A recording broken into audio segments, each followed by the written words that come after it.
妈，我公司有事情，我中秋不回来吃饭了啊。啊？你们公司中秋也不放假？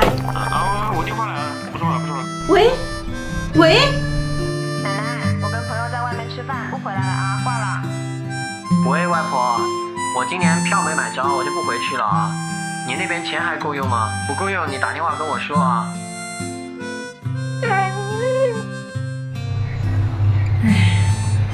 还好有路虎陪着我，忙，都忙。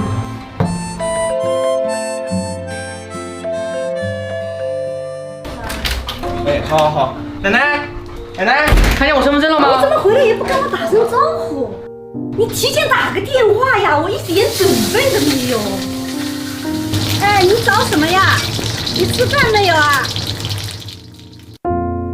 哎，王总，我们绝对马上啊！你到哪里去了？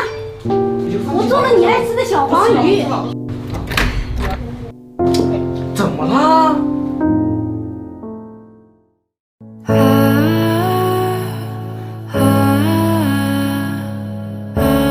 最爱吃的小黄鱼来了。哇，小黄鱼！奶奶，啊？你又忘拿东西了？我又想吃你做的小黄鱼了。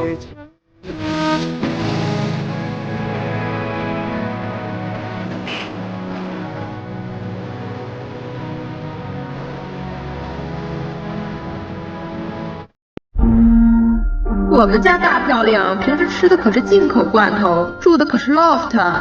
我年底要结婚了，预产期是下个月。哎，你怎么整天都没精打采的？你能陪我去找他吗？啊？去哪儿？我跟你说，你就把它放下吧，你老是念念不忘的。我就跟你说，天涯。嘿，我们是不是空调没关？我关了。哎，我想到有家餐馆很好吃，要不我们现在去吃？我不饿，走吧。这个瓶子哎。